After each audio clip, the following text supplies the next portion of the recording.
besar Tuhan Bapa kami yang bertahta di dalam kerajaan surga, Tuhan yang penuh kasih, terpujilah Engkau Tuhan untuk segala berkat-Mu. Khususnya pada saat ini boleh kami rasakan betapa besar tuntunan-Mu kepada kami masing-masing, sehingga pada saat ini boleh kami berkumpul bersatu untuk memuji dan memuliakan nama-Mu pada permulaan KKR yang akan kami mulai untuk 1 minggu ke depan. Tuhan Bapa di surga, biarlah Tuhan memberkati kami, mengosongkan hati dan pikiran kami, sementara kami akan mendengarkan firman-Mu yang akan disampaikan oleh hamba-Mu Bapak Pendeta SP Silalahi. Urapi hamba-Mu Pendeta SP Silalahi, sementara dia akan menyampaikan pekabaran-Mu, sehingga melalui pekabaran ini Tuhan, pengharapan kami akan lebih dikuatkan. Melalui pengharapan kami kepada Engkau, maka kami pun akan lebih setia untuk menunggu kedatangan-Mu yang kedua kali. Tuhan Bapa di surga, bila mana ada saudara-saudara kami yang mungkin masih di perjalanan, biarlah kasih karunia-Mu yang menyertai mereka, sehingga tiba di tempat ini dengan penuh sukacita. Tuhan, kami mau serahkan rencana KKR seminggu ke depan, sehingga melalui tuntunan-Mu akan banyak jiwa yang akan terselamatkan. Terima kasih Tuhan, ampuni kami akan salah dan dosa kami. Karena doa yang kurang sempurna ini, kami hanya alaskan melalui nama Yesus, Tuhan dan Juru Selamat kami. Amin. Baik, kita sediakan hati dan pikiran kita untuk menyambut firman Tuhan. Kita berdiri bersama-sama menyanyi lagu tema kita dari lagu Siar nomor 324, Apa yang Dunia Perlu. Apa yang dunia perlu.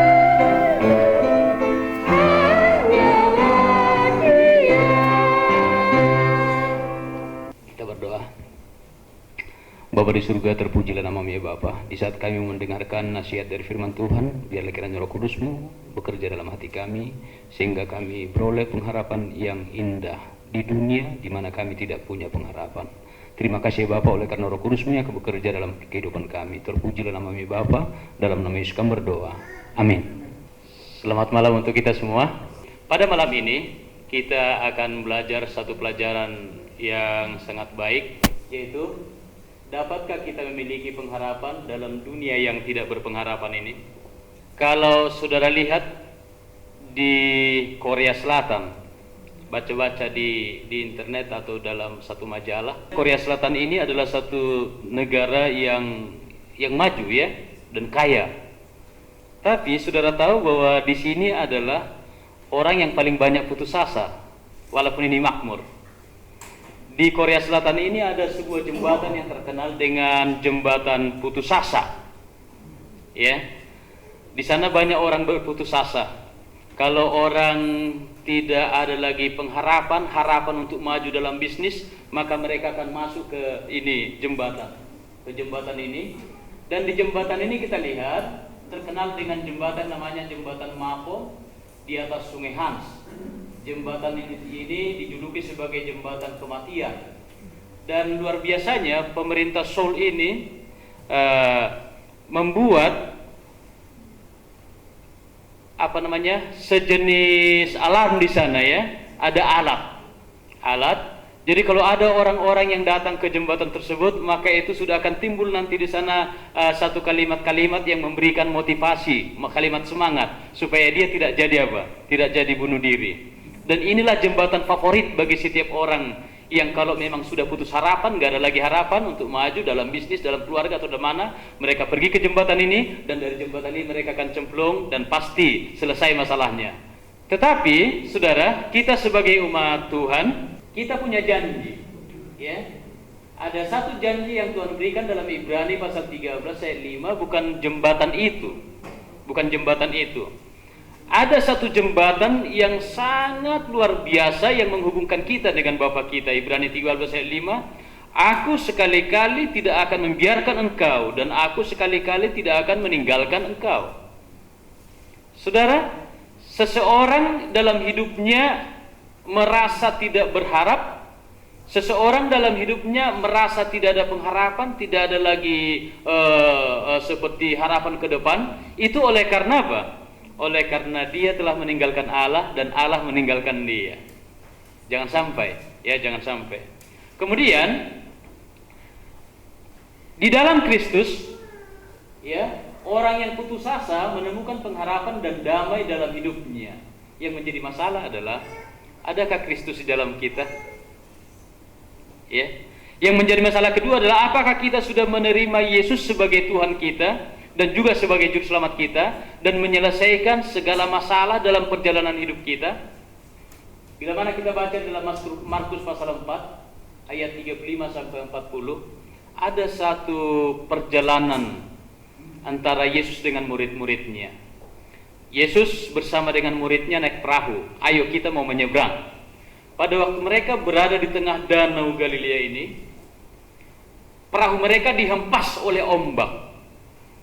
Air yang ada di laut ini, laut Galilea ini, masuk sebagian ke dalam apa? Ke dalam perahu. Dan apa yang terjadi? Perahu mulai oleng. Dan angin yang kencang ini membuat mereka berbahaya di tengah-tengah laut itu. Lalu murid-murid rasa takut. Mereka nggak punya pengharapan. Mereka juga tidak percaya bahwa mereka akan bisa sampai ke seberang. Tapi ada kata-kata yang mereka katakan kepada Yesus. Yesus, Guru, katanya, apakah engkau tidak peduli dengan keadaan kita? Saudara baca itu. Apakah engkau tidak peduli dengan keadaan kita? Kalau di buku Matius katakan kita akan binasa. Di dalam Lukas katakan kita juga akan binasa. Tetapi Yesus bangun, lalu dia angkat tangannya, tenanglah dan diamlah. Angin badai itu tenang, ombak yang begitu bergelombang itu menjadi apa? Diam. Dan perahu mereka bagaimana? Perahu mereka berlayar dengan tenang. Tapi ada satu kata-kata yang Yesus katakan kepada murid-muridnya, mengapa kalian takut? Dan yang kedua kata-katanya yaitu, mengapa kalian tidak percaya kepadaku? Mereka ada bersama-sama dengan Yesus di perahu itu. Dan seperti itulah sering kehidupan kita. Kita sering katakan bahwa kita bersama Yesus, tapi kita takut. Sering kita katakan bahwa saya ini adalah umat Allah, umat Tuhan, tapi kita sering tidak percaya. Saudaraku, sebenarnya hidup kita dikendalikan oleh siapa? Tuhan. Dan yang berikutnya, perjalanan keluarga kita juga dikendalikan oleh siapa? Dikendalikan oleh Tuhan. Seringkali kita berpikir bahwa hidup saya ini saya kendalikan, rumah tangga saya kendalikan, ya anak-anak ini semua saya yang kendalikan. Salah. Sebenarnya yang mengendalikan semuanya itu adalah siapa? Tuhan. Tuhanlah yang memberikan hikmat kepada Bapa, kepada Ibu, kepada kita anak-anak semuanya, memberikan kepada kita kesempatan untuk hidup, sehingga kehidupan kita ini dikendalikan. Dan kalau kita berada lepas kendali atau di luar kendali daripada Tuhan, maka disitulah sering kehidupan kita hopeless, ya, gampang apa? Gampang menyerah, mungkin gampang putus asa, tidak punya harapan. Saudara, Markus 4 ayat 40, mengapa kalian takut? Mengapa kalian tidak percaya kepadaku? Masalah di sini adalah tidak percaya, ya, masalah tidak percaya. Seringkali kita memang percaya tapi tidak merasakan bahwa kehadiran Tuhan itu ada. Dalam kitab Amsal katakan percaya bukan hanya sekedar percaya, tapi dengan segenap hati. Dengan segenap hati artinya kita sanggup meletakkan segala perkara itu kepada siapa? Kepada Tuhan. Yang menjadi masalah sekarang, apakah ada Yesus dalam hidup saudara? Apakah Tuhan itu ada di dalam kehidupan kita? Apakah kita hanya berkata, tetapi dalam kehidupan kita yang nyata, dia tidak ada dalam hidup kita? Apakah dia ada dalam hidup saudara? Saudara yang dikasih dalam Tuhan, dalam Matius pasal 11 ayat 28, ayat yang biasa, marilah kepadaku semua yang letih lesu dan berbeban berat, aku akan memberikan kelegaan kepadamu. Ini saudara dan saya ini kenapa seringkali ya merasa tidak mampu atau putus asa atau tidak ada harapan? Oleh karena apa? Punya beban yang berat. Oleh karena apa? Sering lesu. Oleh karena apa? Seringkali kita lelah di dunia ini. Yang jadi masalah adalah seringkali telinga kita mendengar hanya omongan orang. Kita mengabaikan tidak menghiraukan omongan siapa? Firman Tuhan. Padahal Yesus sudah katakan, mari kepadaku, semua yang letih, semua yang lesu, semua yang berbau berat. Apa janjinya? Aku akan memberikan apa? Keringanan, kelegaan. Siapa dari antara kita yang tidak berbeban? Siapa dari antara kita yang tidak punya masalah? Semua punya masalah. Tapi yang jadi masalah, kita seringkali pergi nggak tahu kemana. Ya, nggak tahu kemana. Kita jarang pergi kepada siapa? Jarang pergi kepada Tuhan. Janji Tuhan bagi kita dalam Mazmur 9 ayat 19, tidak untuk selamanya orang miskin dilupakan dan tidak untuk seterusnya orang sengsara tanpa harapan. Dan Mazmur 69 ayat 34, sebab Tuhan mendengarkan orang miskin. Mazmur 72 ayat 13, ia mengasihani orang miskin dan rakyat jelata dan menyelamatkan hidup orang yang melarat. Ya, saudaraku, kita semua miskin. Ya, sedikitnya kalau mungkin kita punya harta, sedikitnya kita miskin akan kepercayaan. Tapi Tuhan tidak akan biarkan kita seterusnya begitu. Makanya kita selalu dibimbing, dituntun dan dituntun. Sehingga kita punya apa? Kita punya kerohanian itu diperkaya, kita punya kepercayaan itu diperkaya. Ya, diperkaya. Ada banyak orang mungkin kita kaya, lengkap segala sesuatunya, tapi kepercayaan kita dan keyakinan kita, pegangan kita sangat miskin di hadapan siapa? Sangat miskin di hadapan Tuhan. Itulah sering Yesus katakan, berbahagialah orang yang miskin di hadapan siapa? Miskin di hadapan Tuhan. Ya. Mazmur 37:25, dahulu aku muda, sekarang telah menjadi tua, tetapi tidak pernah kulihat orang benar ditinggalkan atau anak cucunya minta-minta roti. Ini janji. Itulah sebabnya dari segi kehidupan selama kita di dunia, Tuhan punya jaminan, ada pengharapan yang pasti. Untuk menjamin kehidupan kita setelah dari dunia ini binasa, setelah hari kiamat, ada janji yang pasti, ada tempat yang kekal. Oke, saudara, tidak terbebas dari hidup selama di dunia. Kita ini tinggal di dunia, tinggal di bumi. Dan Tuhan berjanji, mulai dari muda sampai kepada tua, orang-orang yang benar yang dengar akan Tuhan, terima undangan dari Yesus tadi. Ingat, anak-anaknya bahkan sampai cucu-cucunya tidak akan pernah sampai berkekurangan. Oleh karena berkekurangannya sampai minta-minta apa? Minta-minta makanan kepada orang lain. Saudara yang dikasih oleh Tuhan, Yesus tetap memecah masalah. Artinya dia harus menjadi tetap memecahkan masalah di dalam kehidupan kita. Jangan kita pecahkan sendiri masalah kita, atau jangan sampai masalah itu memecahkan kita sendiri. Kita harus datang kepada siapa? Datang kepada Yesus. Saudara-saudara, seringkali kita menahan-nahan masalah, tumpuk masalah, sampai masalah itu memecahkan kita. Otak pecah, kelihatannya kepalanya utuh, tapi di dalam sudah berantakan.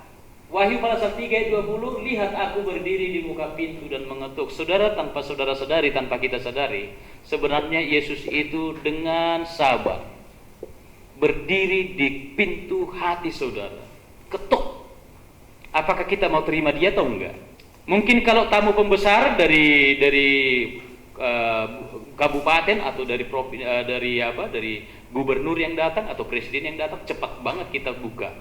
Sebelum dia datang juga kita udah buka pintu, udah siapin segala-galanya. Tapi Yesus setiap saat ketok pintu hati kita. Mau enggak kita? Bukan untuk kepentingan dia, bukan untuk keuntungan dia, tapi untuk keuntungan siapa? Keuntungan kita semua. Untuk apa? Meringankan beban kita. Karena dia tahu, terlepas dari dia, kita pasti punya beban yang sangat berat. Kita nggak bisa pikul sendiri. Di dalam pelajaran berikutnya kita lihat bahwa Mazmur 37:5, serahkan hidupmu kepada Tuhan dan percayalah kepadanya, dan ia akan bertindak. Ya. Yang jadi masalah bukan Tuhan yang kita buat bertindak. Seringkali kita sendiri bertindak, setelah kita nggak sanggup lagi bertindak, baru kita minta tolong kepada siapa? Kepada Tuhan. Bahkan di dunia bisnis, bahkan di dunia pendidikan atau dunia dagang, yang bertindak adalah siapa? Pada umumnya dukun yang bertindak, ya, paranormal lain sebagainya bertindak, ya. Tapi pada malam ini kita diajak, serahkan semuanya dan biarkan dia bertindak. Biarkan dia bertindak. Artinya, dia akan bertindak melalui siapa? Melalui kita. Jangan bertindak sendiri tanpa menyerahkan diri kepada siapa? Menyerahkan diri kepada Tuhan. Saudaraku, di dalam Kristus, orang yang putus asa itu akan menemukan apa? Menemukan pengharapan yang pasti di dalam hidupnya. Saya tidak perlu ceritakan ilustrasi ini, sudah sering dengar bahwa dalam kehidupan kita bersenang-senang, ya, dalam kehidupan kita yang biasa ada jejak kaki kita, jejak kaki Yesus. Tapi di saat kita sudah merasakan bahwa kita nggak berdaya sama sekali, nggak bisa lakukan apa-apa, maka Tuhan apa bagaimana? Karena kita lihat jejak itu hanya dua, hanya jejak siapa? Jejak Tuhan. Di mana kita? Jejak kita. Jejak kita karena kita sudah digendong, maka jejak kita nggak kelihatan. Saudara, artinya dalam hidup kita di dunia ini kita akan teringat kembali kepada ayat tadi. Aku tidak pernah meninggalkan engkau. Bahkan di saat kita tidak berdaya sama sekali, gak bisa lakukan apa-apa lagi, dia gendong kita. Dia gendong. Artinya dia ambil alih semuanya. Allah tidak pernah ambil alih-alih tanggung jawab kita selagi kita masih bisa lakukan. Kita ingat? Tetapi kalau di luar segala sesuatu yang kita tidak bisa lakukan, dia gendong kita. Dia lakukan itu tugas. Yesaya 55 ayat 6 dan 7, ya. Yesaya 55 ayat 6 dan 7, carilah Tuhan selama ia berkenan ditemui. Yesaya 55 ayat 6 dan 7. Berserulah kepadanya selama ia dekat. Baiklah orang fasik meninggalkan jalannya dan orang jahat meninggalkan rancangannya. Baiklah kembali kepada Tuhan, maka Tuhan akan mengasihaninya, dan kepada Allah kita, sebab ia memberi pengampunan dengan limpahnya. Ya. Saudara-saudara, cari Tuhan selama ia berkenan ditemui. Sekarang ini Tuhan itu berkenan. Akan tiba waktunya pintu kasihan ditutup. Saudara dan saya nggak ada lagi artinya cari kemana-mana, nggak ada lagi. Nggak ada lagi kesempatan karena pintu kasihan sudah bagaimana? Sudah ditutup. Sekarang pintu kasihan itu belum ditutup, masih terbuka. Ia masih berkenan ditemui. Pengharapan bagi kita masih sangat apa? Masih sangat terbuka. Cari dia. Ya. Kalau sudah cari Tuhan, cari kebenarannya, lalu berserulah kepadanya, karena ia dekat. Setelah kita berseru kepadanya, kita tinggalkan segala apa? Tinggalkan segala jalan kita sendiri, tinggalkan segala rancangan-rancangan kita sendiri, dan dia akan mengasihani kita. Kenapa dia mengasihani kita? Karena kita tadinya adalah orang yang sudah, harusnya kalau tanpa pengharapan, sudah dalam dosa. Upah dosa adalah apa? Maut, kematian. Harusnya saudara dan saya binasa. Tapi oleh karena dia mengasihani kita, dia tolong kita, sehingga kita menjadi orang yang berpengharapan. Ada satu ilustrasi yang saya berikan ini, dari tanpa harapan menjadi harapan yang tertinggi. Ada seorang pemilik barang-barang alat-alat musik, ya. Salah satu yang dimiliki adalah sebuah biola yang sudah karena sudah lecet, penuh goresan, maka juru lelang itu menyangka percuma kehilangan banyak waktu dengan biola yang tua itu. Namun ia mengangkatnya sambil tersenyum. Dia lelang sambil siapa yang berminat memiliki benda ini, dia berseru. Siapa mau mulai menawar? $1, $2, $3. Tawaran tertinggi hanya berapa? Hanya $2, tidak ada yang mau 3. Kenapa? Barang itu sudah usang. Hanya $3. Siapa mau menawar lebih dari $3? Tidak ada yang lebih dari $3. Tetapi tiba-tiba terjadilah sesuatu. Dari keramaian dari belakang itu muncul seorang yang sudah tua, sudah ubanan. Lalu dia mulai mengangkat penggesek biola itu. Lalu dia mulai membersihkan biola itu dari debu-debu dan lecet itu. Lalu dia mulai memainkan biola tersebut. Seorang maestro memainkan biola itu, lalu akhirnya kedengaranlah suara dari biola itu, suara alunan musik yang sangat indah, ya, sangat indah. Alunan musik berhenti dan juru lelang dengan suara yang rendah dan lembut berkata, "Nah, bagaimana sekarang tawaran bagi biola yang tua ini?" Dan ia mulai mengangkat biola itu bersama dengan apa? Dengan alat penggeseknya.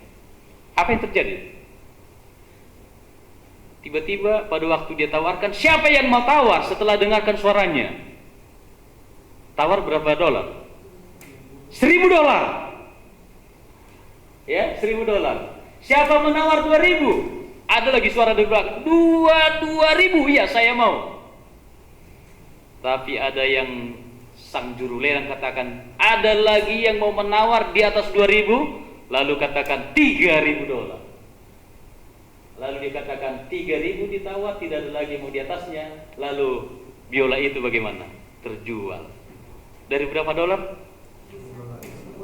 1, 2, 3 menjadi 3.000. Apa intinya? Apa rahasianya?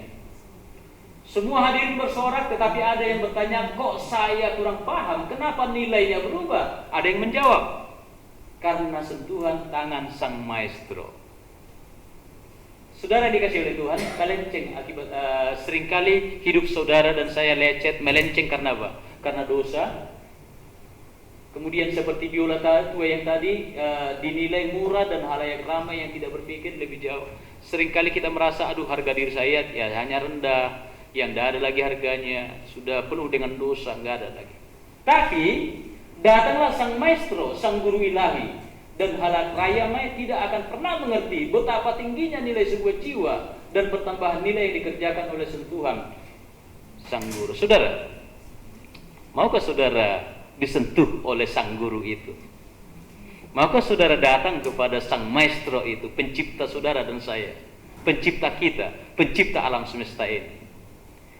Saudara dan saya yang tadinya hampir tidak bernilai oleh karena dosa, saudara dan saya yang tadinya nilainya kecil di dunia, tapi karena disentuh oleh sang pencipta kita, kita dijadikan menjadi orang yang paling berharga. Saudara tahu, di dunia kita tadinya tinggal, dibandingkan dengan surga sangat kumuh ini dunia. Tapi setelah disentuh oleh sang pencipta itu, kita datang kepadanya, kita menjadi orang yang paling berpengharapan. Dan tempat tinggal kita bukan hanya di dunia yang kumuh, tetapi kita menjadi mana? Dari harga $1, $2, $3 menjadi 3.000, beribu kali lipat harganya. Oleh karena kita berada di tangan sang siapa? Sang pencipta kita. Saudara lihat, sentuhlah aku dengan tanganmu ya Tuhan, ubahlah hatiku sekarang. Taruhlah sebuah lagu di dalamnya dengan melodi ya Tuhan, yang menyenangkan hatimu.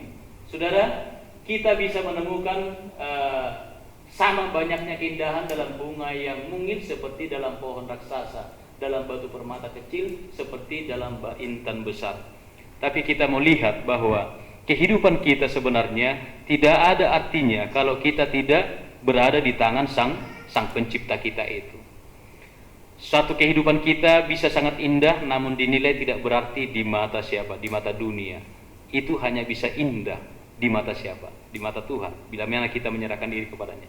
Manusia dengan bakat yang biasa-biasa selalu dalam bahaya untuk berpikir bahwa mereka tidak akan menjalani suatu kehidupan yang indah dan mereka tidak bisa menjadi berkat di dalam dunia ini.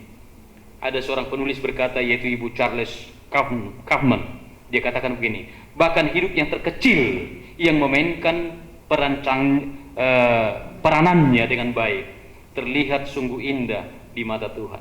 Ya, satu apa? Hidup kita yang sangat kecil bila mana diperankan dengan baik di hadapan Tuhan, di tangan Tuhan, harganya sangat apa? Sangat besar. Saudara yang dikasihi oleh Tuhan, kenapa banyak orang tidak punya pengharapan ketika menghadapi masalah dan krisis dalam kehidupannya? Oleh karena apa? Roma pasal 15 ayat 13, apa isinya? Sebab manusia tidak percaya pada pimpinan Allah, padahal Allah adalah dasar pengharapan yang pasti.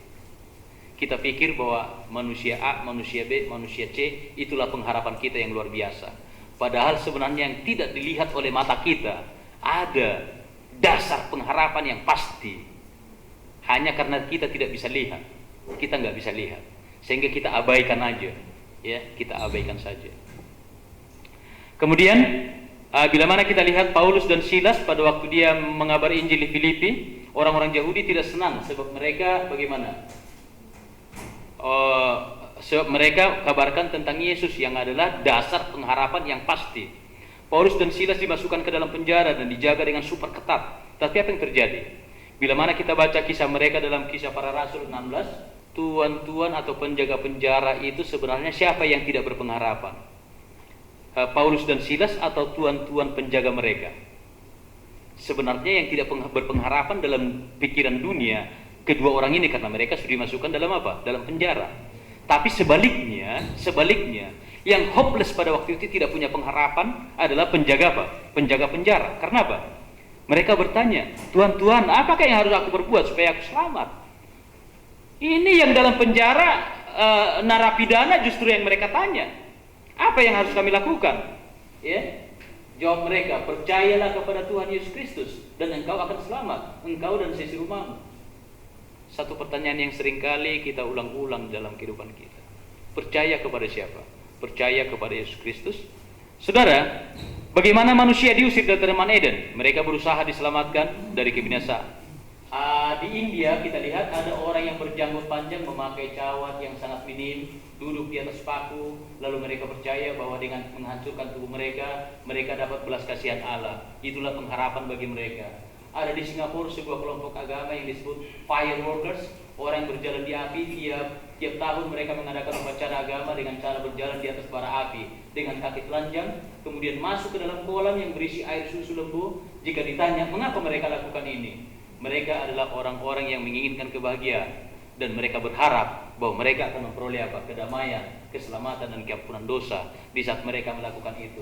Lalu di Filipina, yaitu salah satu kota di mana di Pampanga, Filipina, kampung dari mantan Presiden Korea Aquino. Apa yang mereka lakukan? Kalau mereka masuk di gereja pada hari Jumat Indah, mereka akan masuk dengan kaki mereka bertelut sampai ke gereja, dan keluar dari gereja itu, mereka akan mengambil cambuk, lalu mereka cambuk semeti itu tubuh mereka, lalu disilet, lalu mereka akan bagaimana? Salibkan diri mereka sendiri. Apa ya kalau ditanya, apa yang mereka harapkan? Mereka berharap dengan melakukan seperti itu, maka mereka akan mendapatkan apa? Keampunan dosa. Saudaraku, pada perjanjian lama, ya, pada zaman perjanjian lama, orang-orang sendiri dalam persembahkannya kepada ada banyak orang yang tidak mengenal Allah akan mempersembahkan apanya? Anak-anaknya sendiri kepada siapa? Kepada dewa, agar mereka beroleh keselamatan dan keampunan. Bagi orang-orang Yahudi, mereka akan diselamatkan kalau mereka menurut hukum Taurat. Kemudian sejarah gereja pada abad ke-8, mereka beli surat apa? Surat pengampunan dosa. Ada banyak orang berusaha untuk mengulangi kembali pengharapan supaya mereka memiliki pengharapan untuk diselamatkan dan diampuni. Tapi caranya bagaimana? Caranya salah, ya. Lalu bagaimana manusia modern sekarang? Manusia modern sekarang adalah dengan obat-obatan lain sebagainya. Mereka pikir dengan menggunakan segala sesuatunya itu, maka mereka akan beroleh apa? Kedamaian dalam hidupnya. Lalu bagaimana jalan keselamatan menurut Alkitab? Kisah 16:13, jawab mereka, percayalah kepada Tuhan Yesus Kristus dan engkau akan selamat, engkau dan seisi rumahmu. Yang penting bagi kita sekarang, kembali kepada siapa? Kembali kepada Tuhan.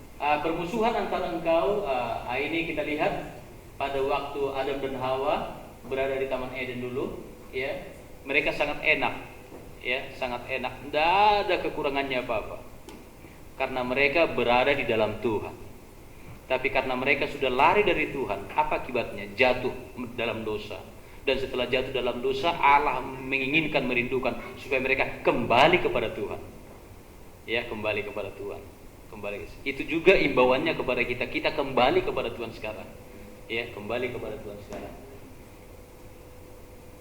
Saudara, di dalam perjanjian lama kita lihat ada satu nubuatan yang selalu digenapi, dan inilah inti dari perjanjian lama. Inti dari kitab perjanjian lama semuanya adalah Kejadian 3 ayat yang ke-15, ya. Kejadian 3 ayat yang ke-15, itulah intinya semua. Inti dari kitab perjanjian lama. Walaupun Adam diusir dari Taman Eden, tapi Allah memberikan solusi, yaitu dengan apa? Dengan cara memberikan kepada mereka kesempatan untuk bertobat, yaitu dengan menyembelih seekor anak domba.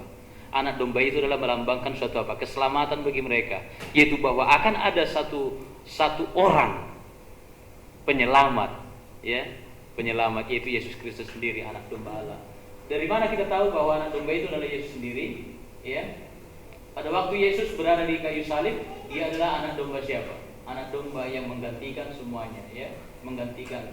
Dia harus lakukan semuanya itu dengan penumpahan darah. Karena Ibrani pasal 9:22 katakan, tanpa penumpahan darah maka tidak akan ada pengampunan dosa. Jadi saudara dan saya hanya bisa diampuni, hanya memiliki pengharapan. Dasar pengharapan kita yang pasti adalah Yesus Kristus sendiri. Karena apa? Upah dosa adalah maut. Semuanya kita sudah berdosa. Maut artinya adalah penumpahan darah. Darah itu adalah kehidupan. Dan penumpahan darah itu sudah dilakukan oleh siapa? Yesus sendiri. Dan Yesus salah satu-satunya yang menawarkan kepada manusia di dunia ini, yang sudah pernah mati dan hidup kembali, Semua pemimpin agama di dunia yang menawarkan keselamatan apapun tidak pernah seperti Yesus mati dan hidup kembali. Mungkin mati seterusnya, tapi Yesus mati dan bagaimana? Hidup kembali. Dan dia berjanji akan jemput siapa? Jemput semua umat manusia yang mempunyai pengharapan yang indah kepadanya. Saudaraku, dapatkah domba-domba itu menyelamatkan kita? Sama sekali tidak dapat, ya.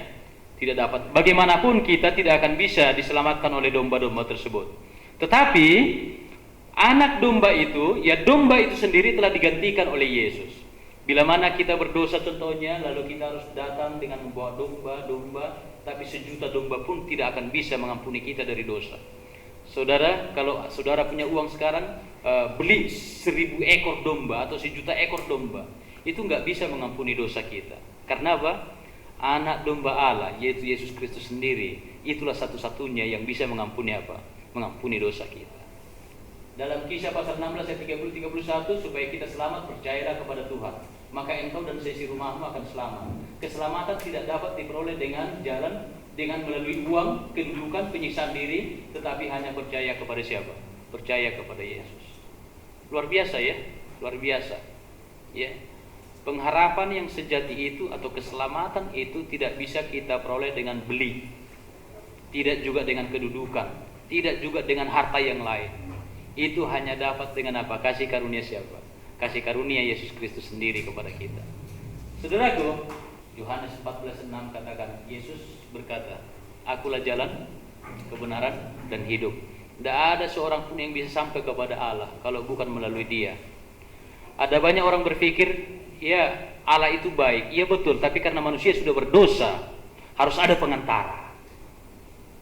Sama seperti kalau kita sudah antara, misalnya saya punya masalah dengan si A, maka harus ada pengantara. Kalau ada sesuatu mau disampaikan, punya pengantara ke si A. Kita punya masalah kepada Bapa karena dosa, maka ada pengantara. Pengantara kita adalah Dia yang sudah menjadi manusia, itu siapa? Yesus Kristus sendiri.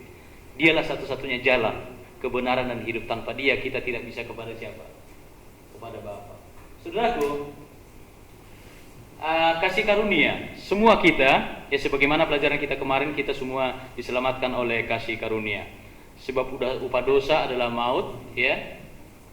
Oke, Yohanes pasal 5 ayat 24, Aku berkata kepadamu, sesungguhnya barang siapa mendengar perkataanku dan percaya kepada Dia yang mengutus aku, ia mempunyai hidup yang kekal dan tidak turut dihukum, sebab ia sudah pindah dari dalam maut ke dalam hidup.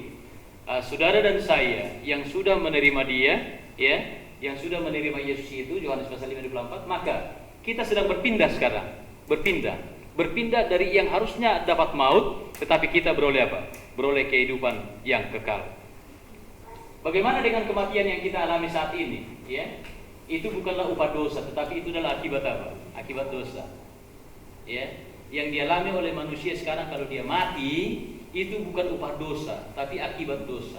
Makanya dalam ilmu kesehatan juga, kalau kita pun makan sesuatu yang tidak sesuai dengan kesehatan kita, akibatnya harus kita tanggung. Upahnya maut, ya, tapi akibatnya kita tanggung. Oke? Kematian akibat dosa tidur. Itu dalam Alkitab ada 50 kali dan 2 Korintus 5 ayat 17. Oke, terima kasih. Satu pertanyaan penting bagi kita adalah, maukah saudara dan saya untuk mengubah kehidupan kita dari hidup yang selama ini berharap kepada hal-hal duniawi, tetapi kita sekarang berharap kepada Allah yang kita tidak lihat, tapi kita lihat dengan apa? Dengan iman kita. Karena Dialah dasar dari pengharapan yang pasti. Dia pasti datang dan Dia pasti akan memberikan kepada kita kehidupan yang kekal. Tuhan akan memberkati kita. Mari kita sama-sama berdiri, kita akan berdoa. Ya Tuhan Allah Bapa kami yang bertata dalam kerajaan surga, kami bersyukur kepada-Mu ya Bapa, oleh karena pada malam hari ini Engkau berbicara kepada kami. Bagaimana Yesus Kristus adalah menjadi dasar pengharapan yang pasti bagi kami. Bagaimana janji yang indah ini ya Bapa disampaikan bukan semata-mata hanya sebagai janji belaka, tapi ini adalah satu janji yang pasti bahwa Yesus telah datang ke dunia ini menyelesaikan segala perkara kehidupan kami, bahkan dosa-dosa kami, dan Dia berjanji akan datang kembali menjadi dasar pengharapan kami yang pasti di saat Engkau datang kembali maka kami akan berpindah dari dunia yang fana ini ke dalam kehidupan kekal yang Kau telah sediakan bagi seluruh umat-Mu. Terima kasih Bapa di surga, oleh karena sementara kami berjalan dalam dunia yang gelap ini, kami punya pengharapan akan bertemu dengan Engkau. Dan di saat kami bertemu dengan Engkau, maka kami akan meninggalkan segala sesuatu penderitaan yang di dunia ini, dan kami akan hidup berbahagia sepenuhnya selama-lamanya di dalam kerajaan surga bersama dengan Engkau. Terpujilah nama-Mu ya Bapa, jadilah kehendak-Mu atas kami. Dalam nama Yesus kami berdoa. Amin.